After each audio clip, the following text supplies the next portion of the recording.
자, 이번에는 그 시를 이제 분석을 하는데 똑같아요. 이제 이번에 아까 선생님이 그 앞에 수업에서 뭐라고 했냐면은 시를 분석하는 건 이제 세 가지라고 했어요. 개념으로도 분석하고, 맥락으로도 분석하고, 보기로도 분석한다고 그랬어요.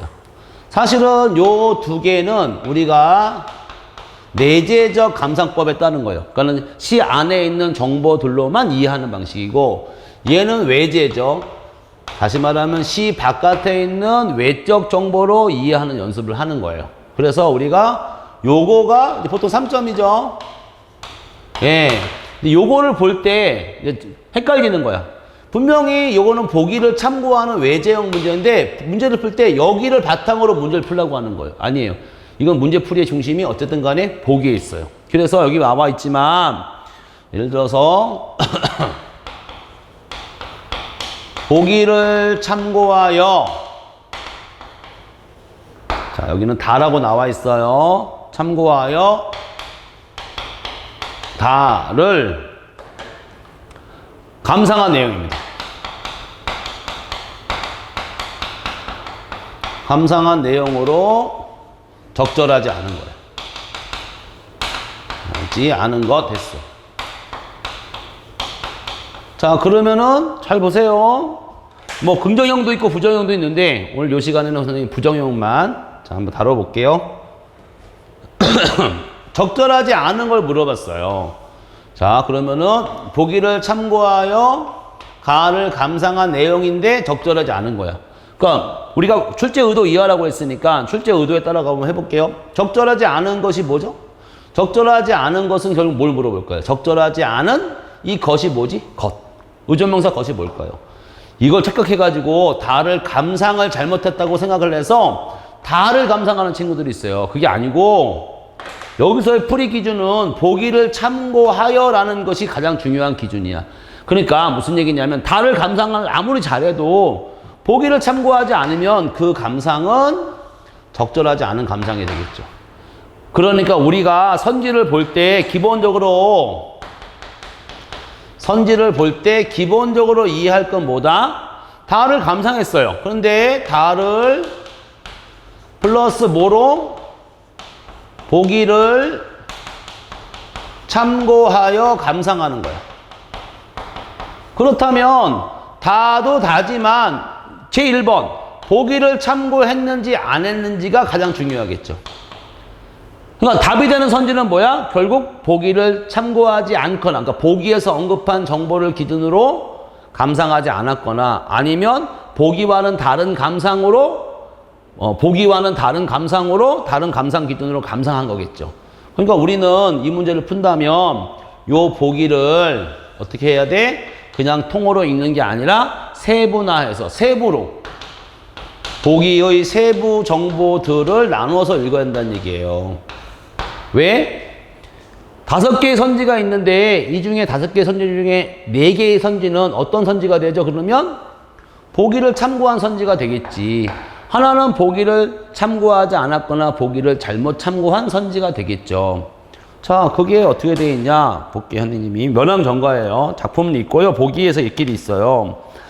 송순이 면왕정가에서 펼쳐 보인 세계는 흔히 면왕우주라고 일컬어져.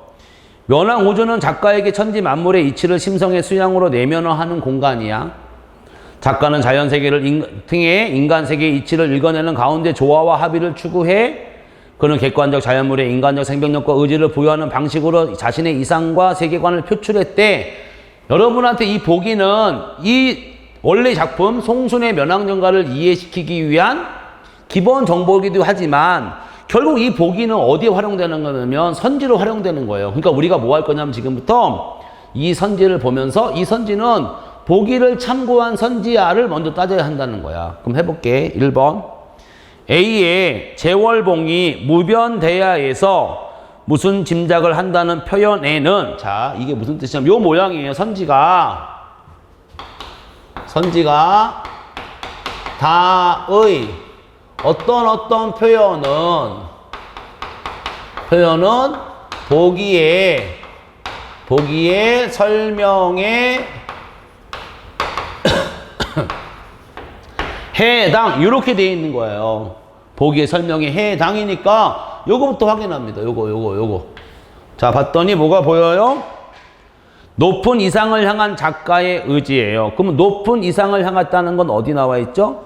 4번에 나와 있어요. 4번에 보면은 뭐가 나옵니까? 자신의 이상을 추구했다고 나오고 자연물에 투영되었다는 건 어디 있어? 4번에 객관적 자연물에 인간의 생명력과 의지를 부여했어요. 했으니까 1번 선지는 보기의 4번을 가지고 이해한 선지니까 일단 맞죠. 2번 B의 늙은 용이 선잠을 갖게어라는 표현에는 이상을 펼치기에 표현에는 또 끊죠. 너 끊어집니다. 표현에는 끊어야 돼. 한번 끊습니다. 제시문 파트하고 보기 파트 끊어주는 거예요. 이상을 펼치기에 이미 늦었다고 여기는 작가의 조바심이야. 그러면 여기 나와 있는 설명 이상을 펼치기에 이미 늦었다고 여기는 작가의 조바심이라는 설명은 보기의 설명이냐는 거야.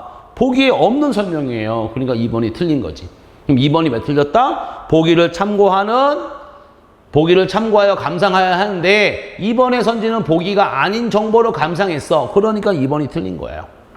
3번 지의 정자가 정확처럼 두 날개를 벌렸다는 듯한 표현에서는 면왕정이 비상을 향한 심성 수양의 장소 어딨죠? 비상을 향한 심성 수양의 장소는 2번 보기에 있어요. 심성 수양으로 내면화하는 공간. 4번 물이 반나절로 흐르는 모습을 통해 작가도 자신이 추구하는 바였어요. 자신이 추구하는 바는 어디 있죠? 4번에 자신의 이상을 쉼없이 행해야 함이야. 여기서 반나절로 흐른다는 건 뭐가 됩니까? 이건 불변성이죠. 이건 여러분이 기본적으로 알고 있는 개념이에요. 불변성 개념으로 돼 있는데 일단 작가가 자신이 추구하는 바 자체는 4번에 자신의 이상을 표출한 거예요. 5번에 주월산을 비롯한 여러 산들이 높은 듯 낮은 듯 긋는 듯 있는 듯 서 있다는 표현에서 끊고 조화와 합의를 추구한다는 건 어디 나와 있어? 보기 3번에 조화와 합의의 추구가 되어 있으니까 5번 선지도 뭡니까? 보기를 참고한 선지가 되겠죠. 그러니까 정답이 되는 2번은 왜 틀렸다? 보기를 참고하라는 기본 조건을 지키지 않은 거죠. 그래서 기본적으로 이거를 풀 때 우리가 이 문제의 유형을 풀 때는 작품도 작품을 보는 거 당연하지만 우리가 무게중심이 풀이의 중심은 어디에 둬야 된다? 보기에 둬야 한다는 거예요. 이해했죠? 자, 요걸 한번 해보고 그래서 유제 10번이에요. 유제 10번 돼 있는데 선생님이 요거는 바로 올해 6월에 나왔던 거죠. 이게 뭐 여러 가지 이걸 가지고 뭐 여러 가지 해석을 합니다. 이게 뭐 이래서 틀리고 저런 뜻으로 아니고 똑같은 거예요. 자, 선생님이 요번에 이렇게 나왔어요. 보기를 안 주고요. 다음에 따라. 자, 다음에 따라 가와나를 감상하래요. 가와나를 감상했는데 이번에도 무슨 감상이야? 적절하지 않아요. 또 적절하지 않습니다. 감상으로 적절하지 않은 것은 했어. 아는 것은 했습니다. 적절하지 않죠? 자, 적절하지 않답니다. 왜 적절하지 않을까요? 여기 써 있어요. 뭐라고? 다음에 따라 하라 했어요. 다음에 따라 감상해야 하는데, 다음에 따라 감상하는데 적절하지 않으니까 다음을 따르지 않은 거죠. 그러니까 비교하는 거예요. 기본 모드는 보기 정보와 선지 정보를 비교하는 거예요. 어느 파트를? 요 파트. 보기 설명에 해당하는 파트. 요것이 해당하는 정보가 실제로 보기에 있느냐. 얘하고 뭐 하는 거야? 비교하는 게 기본이에요. 이게 우선이야. 이게 우선. 비교하고 있어? 여기랑 맞춰보는 거예요. 그러니까 일단 이걸 통과해야 돼. 이거 보기 설명을 가지고 하는 설명이야 라고. 그런데 이번에 어떻게 나왔냐면 볼게요. 선생님 말씀 2번을 볼게요. 2번에서 이렇게 돼 있어요. 나는 봄과 같은 세계에서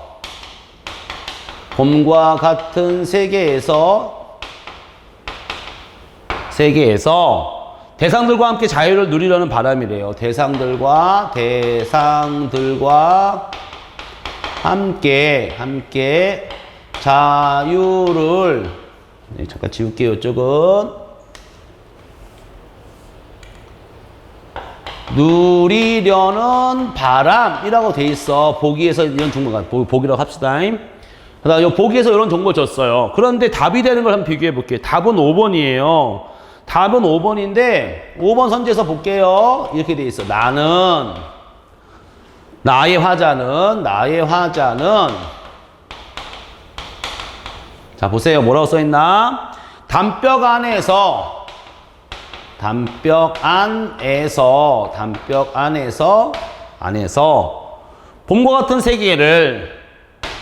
봄과 같은 세계를 대상들과 공유하려고 할 때요. 대상들과 공유야. 자, 이게 답이죠? 답이에요. 자, 왜 답이죠? 똑같아요. 비교해볼까요?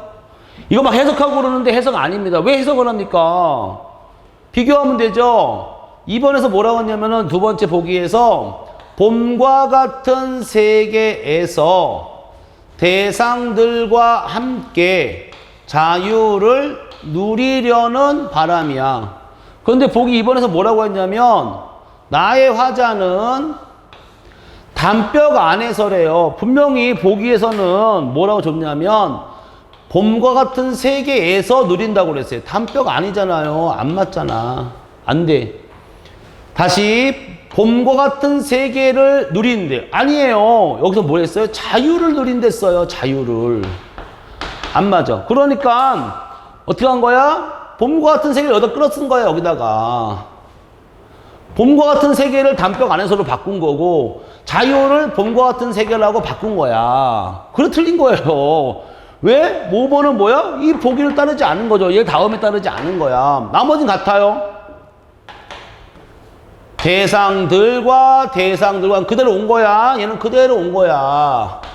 자, 누리려는, 공유하려는, 그렇죠. 함께 누리는 게 공유로 온 거야. 비교해보면 나오잖아요. 그러니까 여러분 비교할 시간이야. 비교. 이거는 타임이 비교 타임이야. 읽고 해석하고 하는 타임이 아니고 얘는 비교 타임이야. 주어진 정보하고 선지하고 비교해서 적절성을 따져보는 거란 말이야. 이게 일단 성립해야 돼. 근데 이거는 보기를 보고 윗글로 가. 그러면 안 되겠죠. 보기를 보고 선지로 와서 선지가 보기를 참고한 선지인지에 대해서 따져보는 연습을 해야 된다. 알겠죠? 무조건 해석, 선생님이 아까도 얘기했지만 해석하면 안 된다고 그랬어요. 해석이 아니고 우리는 따져보는 거예요. 이거 객관식입니다. 주관식 아니에요. 느낌으로 푸는 거 아닙니다. 주어진 정보 안에 있는 걸로 풀던지 주어진 정보가 아닌, 이것도 보기도 주어진 거죠. 저는 작품 밖의 외적 정보로 주어진 정보로 풀던지 객관적으로 푸는 거예요. 그래서 우리가 비교의 관점으로 문제를 풀어달라. 단순하게 이게 이거 담벽 안에서가 이게 무슨 말이야 하는 게 아니라 우리가 판별해야 되니까 적절한지 따져봐야 되니까 이 선지는 적절한 거야? 적절하다면 보기를 참고했을 것이고 적절하지 않다면 보기가 틀렸겠죠. 그러니까 이 둘을 비교해서 보는 연습을 해야 된다. 알겠죠? 선생님이 지금 세 번 했어요. 앞에는 짧지만 개념으로 본다는 것 항상 생각해야 되고 개념. 두 번째가 해석 아니라고 했습니다. 개념 보고 아까 선생님이 두 번째 강의에서 뭘로 이해한다? 시상의 흐름, 맥락, 유기성, 관계성으로 읽기 그거 해야 되고 세 번째가 바로 요거 보기를 참고하여 선지를 구성하고 있는지에 대해서 우리가 그러니까 보기하고 선지하고 비교하는 연습을 해야 된다. 요 세 가지가 시의 문제를 풀 때 가장 기본적인 세 가지입니다. 여러분이 막 보면은 공부할 때 보면 막 해석하고 그래요. 막 이렇게 그 내용도 내용인데 사실은 내용은 주관적인 거예요. 객관성이 없어요, 사실은. 그러니 기본적으로 기본 유형, 개념으로 보는 연습, 맥락으로 보는 연습, 보기로 비교해서 보는 연습을 충실히 하면 아마 시 문학을 푸는 데 있어서 좀 더 객관적이고 그 다음에 정답에 대한 정확도가 높아질 것입니다. 그래서 준비 잘 하시고 시험 잘 보도록 하세요. 자, 감사합니다.